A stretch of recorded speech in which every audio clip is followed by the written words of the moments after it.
Here we have a photo of when the spray ejects this aerosol. Okay, this is a snapshot. Okay, you can't see the small tiny opening, but you can see this nebulizer, right, ejecting the aerosol detector plate. And that's a schematic drawing. Yeah, I hope you can relate these two. It's not totally aligned, but here, spray, that's the part. Okay. Here you see this modern Electrospray interface. So something special is this 45-degree spray. Here you see the setup of the linear quadruple and the triple quadruple. This is the orifice plate. Orifice means a small opening. Orifice. Notice how the change in the pressure.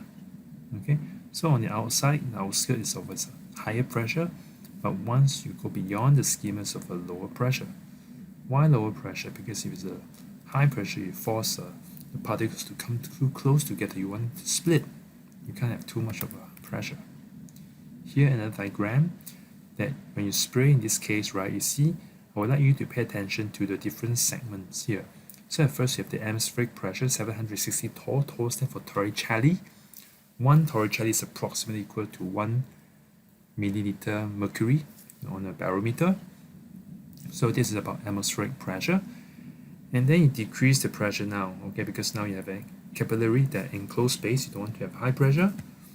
Same, you go through the square quadruple with a schema, and then the octupole, 10 poles inside. And slowly it goes so down, once you reach the linear ion trap, that this is lead, right? The pressure just drop a lot. You have this SEM diagram, scanning electro microscope. The graph of the opening of the end of this glass nano ESI capillary, okay, 2 micrometer. So maybe you can take a look using a piece of ruler right here, and then you measure here the opening.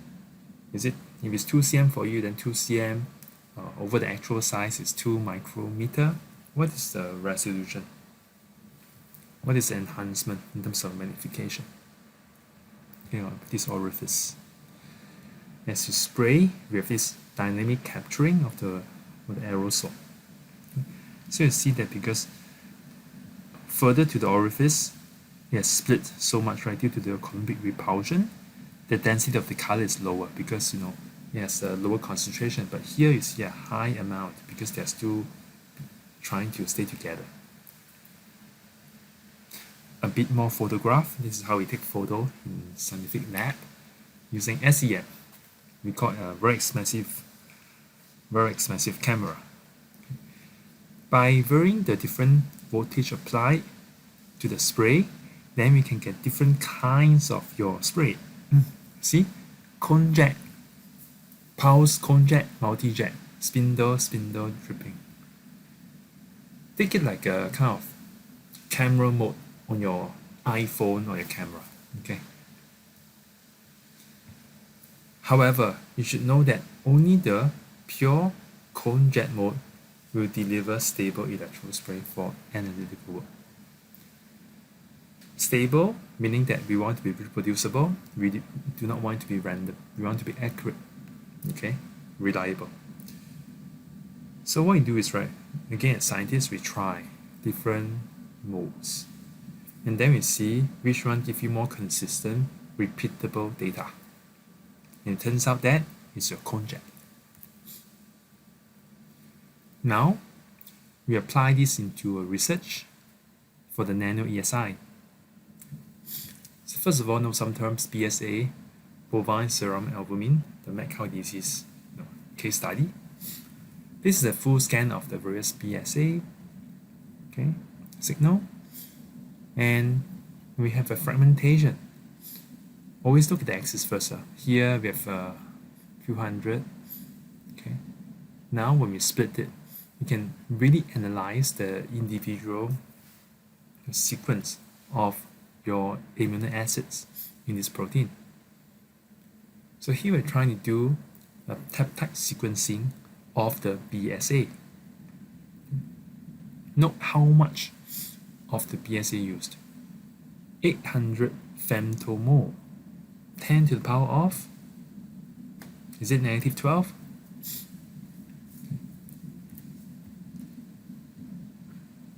Next, we introduce chip-based nano ESI. Nano ESI not enough, why chip-based? Again, we talk about the portability of this equipment. How can you make something so tiny and chip-based that you can exchange it faster, it's lighter, and you can put it out in the field? So this is just one example. Look at the small, look at the size relative to your finger. Again, another camera taking a photo. Small droplets, okay, of your liquid. Very fine. Next, we have another photo, this time more colored. Electrospray from nano ESI capillary from something called the Taylor cone that's invented. So if you want to study more mechanism, feel free to find out. Here, Taylor cone is a kind of adaptation. What you want is, you saw the photo just now, right? So the fine droplet doesn't come out in the line. In the meniscus, it comes out like a wave. Not a regular wave, but it's never linear. It does eject the jets of these fine aerosol droplets. Very fine spray. Okay, it floats.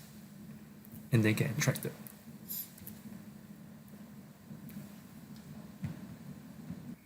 In this case, we see two spectra. The first is we look at the egg white lysozyme I mentioned in class. But the second part, if we have the addition of this DTT, your 1,4-dithiotretol, what it does is, right, you see there's small signals. And that's because it allows your protein, right, to disulfide linkages, right, in the protein to open up, okay, and you have this extended conformation so that those residue that's buried inside this quaternary structure, right, can come out, and this can become their own molecular ion peak and detect them over here.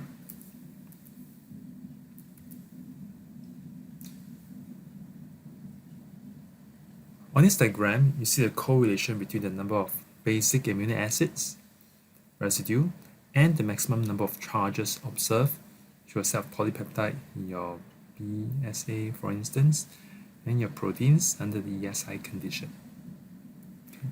DTT was mentioned before in the last slide. With the addition, you can have the denaturation, breaking down the quaternary structure or even some tertiary structure. Here you see a scale of changes.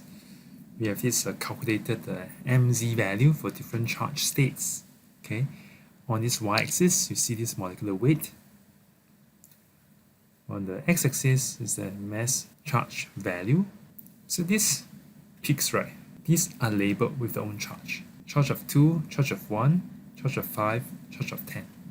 Charge of 2, 4, 6, 10, 20, etc. On this slide, you see a trademark surfactant solution called the Triton X405, analyzed by positive ion nano ESI-MS. What I want you to pay attention to is for A, you see that, right, for M, this is your analyte. You can have 3 areas of signals. The one is first reaction with a 1:1 ratio of the molar ratio of ammonium to form a cation, which is here. 2 moles of ammonium cation is here, and then 3 moles of it. So it appears trifold. But the interesting thing is, you might, on the first look, when you have more ammonium, why does it go to left? Don't forget that ammonium brings along itself with a higher charge, and this is the MZ ratio. So when you have a small increment plus 18, right? 14 plus 4, 18, but you're dividing by a larger denominator, 3. So overall MZ value goes down. For B, you would realize that the triply charged fragment is least stable because of its high tendency to lose its charge, right? Because of its own, you have a fragment that has 3 plus charge, you'd like to repel and split into smaller ions. So we undergo significant dissociations upon the nozzle schema dissociation called NSD to yield a smaller mass fragment ions. And for C, the last part, you see the CID spectra. CID is your collision-induced dissociation of the fragment ion at MZ value of 233 for the N group analysis. Here's a small exercise for you to do. On Electrospray charge deconvolution in the mass spectrum, consider the nominal masses of the first peak at MZ 1001 and the second at MZ 501. Determine the charge of the first peak N1 and the molecular mass MR. And we go to class.